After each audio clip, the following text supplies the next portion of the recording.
Selamat pagi, selamat siang, selamat sore, selamat malam. Salam sejahtera untuk kita semua. Perkenalkan, nama saya Ruth Januarti Ariana Stanggang dengan NIM D1B018111. Saya salah satu mahasiswa dari Universitas Jambi, Fakultas Pertanian, Program Studi Agribisnis 2018. Saya akan menjelaskan materi tentang mata kuliah Manajemen Sumber Daya Manusia, yakni Kepemimpinan dan Motivasi Kerja. Dosen pengampunya yakni yang pertama ada Ibu Dr. Insinyur Ira Wahyuni MP, dan yang kedua Ibu Gina Fauzia SP MSI. Kita langsung ke materinya.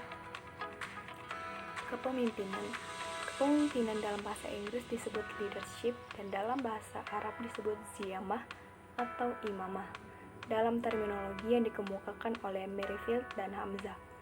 Kepemimpinan adalah menyangkut dalam menstimulasi, memobilisasi, mengarahkan, mengkoordinasi motif-motif, dan kesetiaan orang-orang yang terlibat dalam usaha bersama. Kepemimpinan merupakan bagian dari fungsi-fungsi manajemen yang menduduki posisi strategis dalam sistem dan hierarki kerja dan tanggung jawab pada sebuah organisasi. Kepemimpinan menurut para ahli.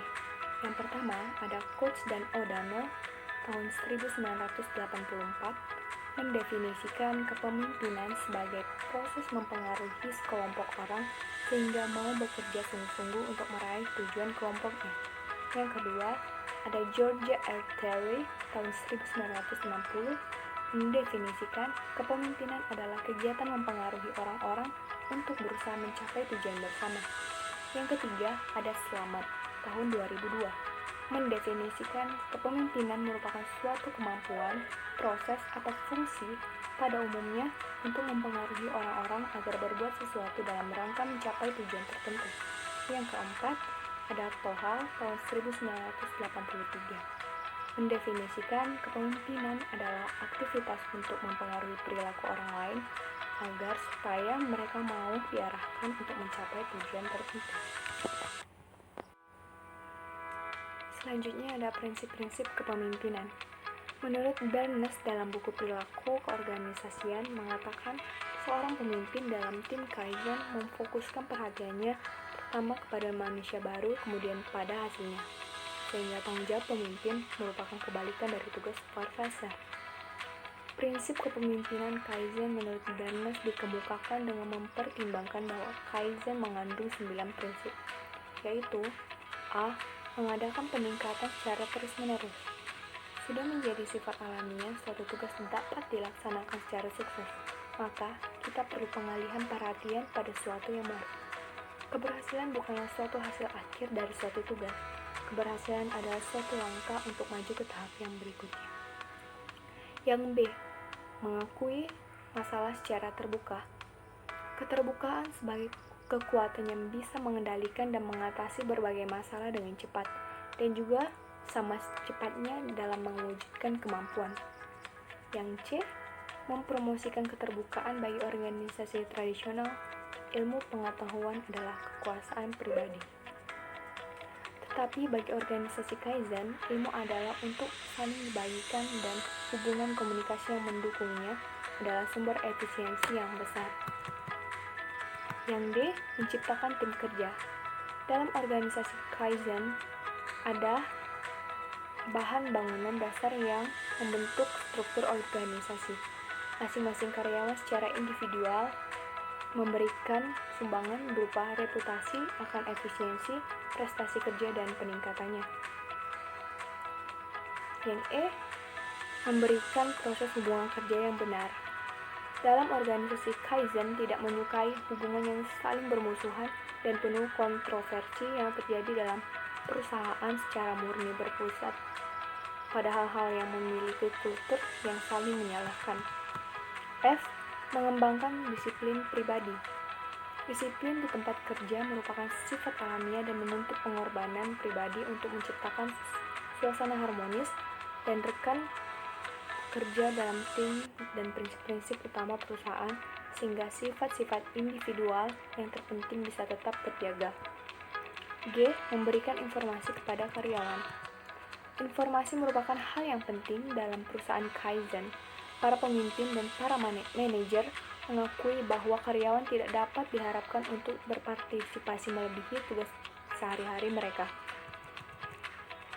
Memberikan wewenang pada setiap karyawan melalui pelatihan berbagai keahlian, dorongan semangat, tanggung jawab, pengambilan keputusan, akses sumber-sumber data dan anggaran, timbal balik reputasi perusahaan, dan penghargaan. Maka para karyawan Kaizen memiliki kekuatan untuk cara memengaruhi urusan diri mereka dan urusan perusahaan. Selanjutnya ada kriteria seorang pemimpin. Menurut Fitzal Rifai dan Boy Raffi Amar, dalam buku Pemimpin dan Kepemimpinan dalam Organisasi mengatakan seorang pemimpin dalam suatu organisasi harus memiliki kriteria tertentu. Layaknya seorang pemimpin yang sejati, kriteria tersebut yaitu yang pertama, pengaruh. Seorang pemimpin seorang yang memiliki orang-orang yang mendukungnya yang turut membesarkan nama sang pemimpin. Pengaruh itu menjadikan sang pemimpin diikuti dan membuat orang lain tunduk pada apa yang dia katakan. Yang kedua, kekuasaan atau power. Seorang pemimpin umumnya diikuti oleh orang lain karena ia memiliki kekuasaan yang membuat orang lain menghargai keberadaannya. Tanpa kekuasaan atau kekuatan yang dimiliki sang pemimpin, tentunya tidak ada orang yang mau menjadi pendukungnya. Kekuasaan dan kekuatan yang dimiliki seorang pemimpin ini menjadikan orang lain akan tergantung pada apa yang dimiliki seorang pemimpin. Tanpa itu, dia tidak akan bisa berbuat apa-apa. Hubungan ini menjadikan hubungan yang bersifat simbiosis mutualisme, di mana kedua belah pihak merasa saling diuntungkan. Yang ketiga, wewenang. Wewenang di sini dapat diartikan sebagai hak yang diberikan kepada sang pemimpin untuk menetapkan sebuah keputusan dalam melaksanakan suatu hal atau kebijakan. Wewenang di sini juga dapat dialihkan kepada karyawan seorang pemimpin apabila pemimpin percaya bahwa karyawan tersebut mampu melaksanakan tugas dan tanggung jawab dengan baik, sehingga karyawan diberi kepercayaan untuk melaksanakan tanpa perlu campur tangan dari segi sang pemimpin. Dan yang terakhir, ada pengikut. Seorang pemimpin yang memiliki pengaruh, kekuasaan atau power dan wewenang tidak dapat dikatakan sebagai pemimpin apabila dia tidak memiliki pengikut yang berada di belakangnya yang memberikan dukungan mengikuti apa yang dikatakan sang pemimpin. Sifat-sifat kepemimpinan menurut George R. Terry dalam buku Manajemen Sumber Daya Manusia mengatakan ada beberapa sifat penting dalam kepemimpinan. Sifat-sifat tersebut adalah yang pertama, energi. Untuk tercapainya kepemimpinan yang baik, memang diperlukan energi yang baik pula, jasmani maupun rohani. Seorang pemimpin harus sanggup bekerja dalam jangka panjang dan dalam waktu yang tidak tertentu. Suatu waktu dibutuhkan tenaganya, ia harus sanggup melaksanakannya mengingat kedudukannya dan fungsinya. Karena itu, kesehatan fisik dan mental benar-benar diperlukan bagi seorang pemimpin. Yang kedua, memiliki stabilitas emosi. Seorang pemimpin yang efektif harus melepaskan dari purba sangka, kecurigaan terhadap bawahan-bawahannya. Sebaliknya, ia harus tegas, konsekuen, dan konsisten dalam tindakan-tindakannya, percaya diri sendiri dan memiliki jiwa sosial terhadap bawahannya. Yang ketiga, motivasi pribadi. Keinginannya untuk memimpin harus datang dari dorongan batin pribadinya sendiri dan bukan paksaan dari luar dirinya. Kekuatan dari luar hanya bersifat stimulus saja terhadap keinginan untuk menjadi pemimpin. Hal tersebut tercermin dalam keteguhan pendiriannya, kemauannya keras dalam bekerja, dan penerapan sifat-sifat pribadi baik dalam pekerjaannya. Yang keempat, ada kemahiran mengadakan komunikasi. Seorang pemimpin harus memiliki kemahiran dalam menyampaikan gagasan baik secara lisan maupun tulisan. Hal ini sangat penting bagi sang pemimpin untuk mendorong maju bawahannya, memberikan atau menerima informasi bagi kemajuan organisasi dan kepentingan bersama. Dan yang terakhir adalah kemampuan teknis. Meskipun dikatakan bahwa semakin tinggi tingkat kepemimpinan seseorang, makin kurang diperlukan kemampuan teknis ini, karena lebih mengutamakan manajerial skill-nya. Namun sebenarnya kemampuan teknis ini diperlukan juga, karena dengan dimilikinya kemampuan teknis ini, seorang pemimpin akan lebih mudah dikoreksi bila terjadi suatu kesalahan pelaksanaan tugas. Selanjutnya ada fungsi kepemimpinan. Menurut Usman Effendi, fungsi kepemimpinan adalah memandu, menuntun, membimbing, membangun, memberi motivasi kerja, mengarahkan organisasi, menjalin jaringan komunikasi yang baik, memberikan pengawasan yang efisien, dan membawa para pengikutnya kepada sasaran yang ingin dicapai sesuai dengan target dan perencanaan. Agar kelompok berjalan dengan efektif, pemimpin harus melaksanakan fungsi utama, yaitu yang pertama, fungsi yang berhubungan dengan tugas atau pemecahan masalah, yaitu menyangkut pemberian, saran penyelesaian, informasi, dan pendapat. Yang kedua, fungsi-fungsi pemeliharaan kelompok atau sosial, yaitu segala sesuatu yang dapat membantu kelompok berjalan lebih lancar, persetujuan dengan kelompok lain, penengahan perbedaan kelompok, dan sebagainya.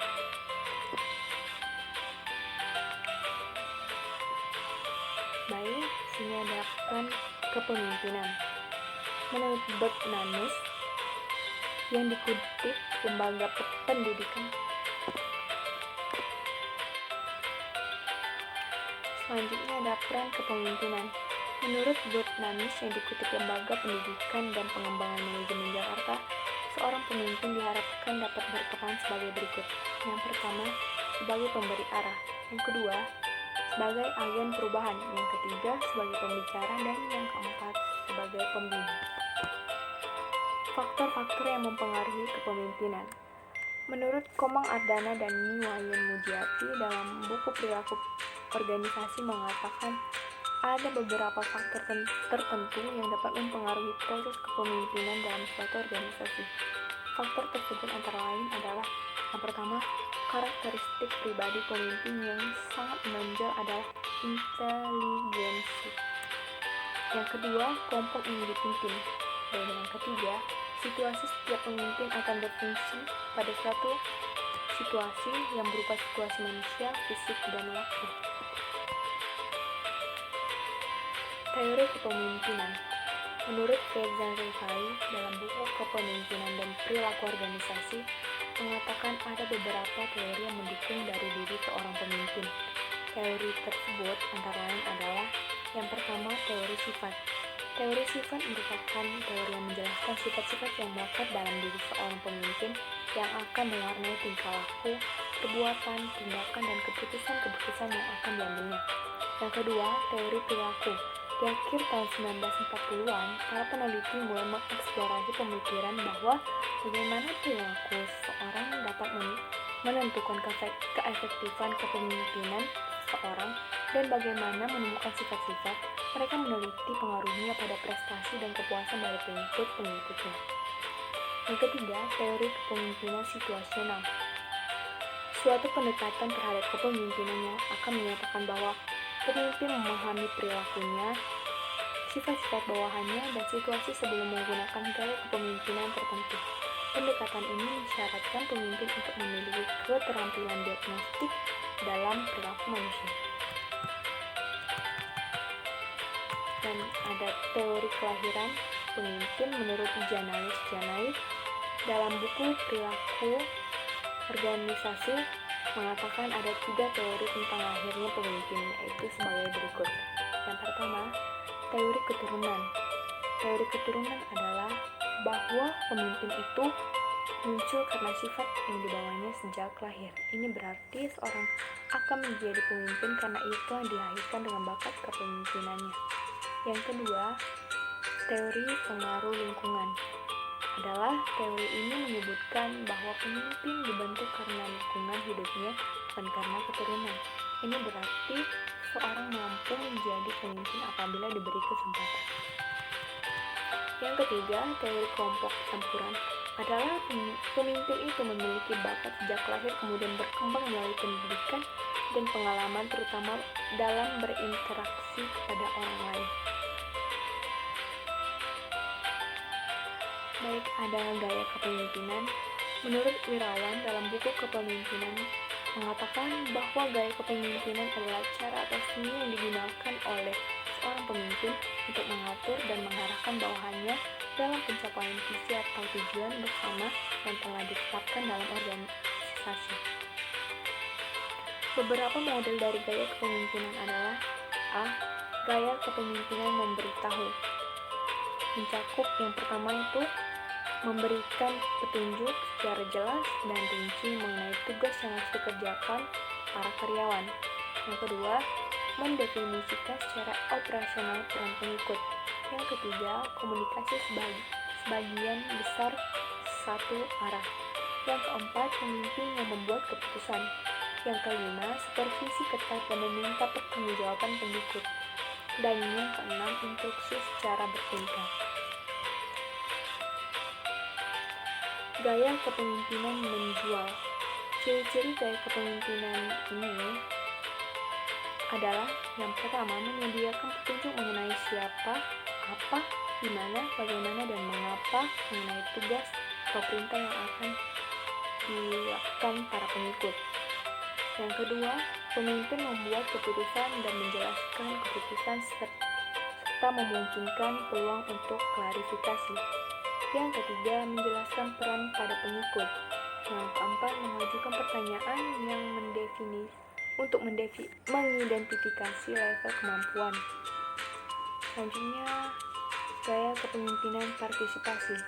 Ciri-ciri gaya kepemimpinan ini adalah: yang pertama, membagi tanggung jawab untuk membuat keputusan dengan para pengikut. Yang kedua, memfokuskan kegiatan untuk mencapai hasil. Yang ketiga, mengikut sertakan karyawan dan konsekuensi tugas untuk meningkatkan komitmen dan motivasi. Yang keempat, menggabungkan dan pembuatan keputusan pemimpin dan karyawan. Yang kelima, menentukan langkah-langkah berikutnya. Yang keenam, memberikan dorongan dan dukungan. Yang ketujuh, mendorong untuk memberikan masukan. Dan yang kedelapan, secara aktif mendengarkan apa yang dikemukakan para karyawan. Gaya kepemimpinan. Ciri-ciri gaya kepemimpinan ini adalah: yang pertama, mendengar untuk mengevaluasi perkembangan. Yang kedua, mendelegasikan tugas dan aktivitas. Yang ketiga, pengikut membuat keputusan. Yang keempat, mendorong kebebasan untuk mengambil risiko. Yang kelima, supervisi longgar. Dan yang keenam, memonitor aktivitas. Yang ketujuh, memperkuat hasil. Dan yang kedelapan, selalu mudah dihubungi. Baik, kita masuk ke motivasi kerja. Pengertian motivasi. Motivasi merupakan suatu kehendak atau keinginan yang muncul dalam diri karyawan yang menimbulkan semangat atau dorongan untuk bekerja secara optimal guna mencapai tujuan. Motivasi ini berasal dari kata dasar motif yang mempunyai arti suatu perangsang, keinginan, dan daya penggerak kemauan bekerja seseorang. Menurut Siagian 2011 mendefinisikan motivasi kerja sebagai daya dorong bagi seseorang untuk memberikan kontribusi yang sebesar-besarnya demi keberhasilan organisasi mencapai tujuannya, dengan pengertian bahwa tercapainya tujuan organisasi berarti tercapai pula tujuan pribadi para anggota organisasi yang bersangkutan. Sementara Robin 2008 mengatakan motivasi kerja sebagai kesediaan untuk mengeluarkan tingkat upaya yang tinggi ke arah tujuan-tujuan organisasi yang dikondisikan oleh kemampuan upaya tersebut untuk memenuhi suatu kebutuhan individu. Baik, selanjutnya ada pengertian burnout atau kejenuhan dan aspek-aspek burnout menurut para ahli. Interaksi positif antara kedua kelompok tersebut pada umumnya menghasilkan tingkat motivasi yang tinggi. Menurut Herbert dalam Munandar 2010 bahwa karyawan termotivasi untuk bekerja disebabkan oleh dua faktor, yaitu yang pertama, faktor intrinsik, yaitu faktor daya dorong yang timbul dari dalam diri masing-masing karyawan berupa pekerjaan itu sendiri, kemajuan, tanggung jawab, pengakuan, dan pencapaian. Yang kedua, faktor intrinsik, yaitu faktor yang datang dari luar diri seseorang, terutama dari organisasi tempatnya bekerja. Faktor ini mencakup yang pertama administrasi dan kebijakan perusahaan, yang kedua penyediaan, yang ketiga gaji, yang keempat hubungan antar pribadi, dan yang terakhir kondisi kerja. Menurut Rowland dalam Nur Salam 2002, dalam meningkatkan kepuasan karyawan didasarkan pada faktor-faktor motivasi yang meliputi A. Keinginan untuk peningkatan, B. Percaya pada bahwa gaji yang didapat sudah mencukupi, C. Memiliki kemampuan pengetahuan, keterampilan, dan nilai-nilai yang diperlukan, dan yang terakhir umpan balik. Cara meningkatkan motivasi kerja. Ada dua cara pokok seorang pemimpin untuk meningkatkan motivasi kerja, yaitu bekerja keras. Dengan memaksakan tenaga kerja untuk bekerja keras atau dengan memberikan ancaman dapat membuat tenaga kerja, kalau tidak dapat menghindarkan diri dari sesuatu yang mengancam tersebut, akan bekerja keras. Yang kedua, memberi tujuan yang bermakna. Bersama-sama dengan tenaga kerja yang bersangkutan, ditemukan tujuan yang bermakna sesuai dengan kemampuannya yang dapat dicapai melalui prestasi kerja yang tinggi. Selanjutnya, dan ini slide yang terakhir, saya ucapkan terima kasih kepada teman-teman yang sudah menonton dan mendengarkan hasil presentasi saya dari awal hingga akhir. Bila ada salah kata atau kurang jelas dalam menjelaskan materi, saya mohon maaf. Bila ada yang ingin bertanya, ada yang ingin ditanyakan, bisa ditanya di kolom komentar. Dan jangan lupa di like dan subscribe ya. Terima kasih, saya akhiri. Selamat pagi, selamat siang, selamat sore, dan selamat malam.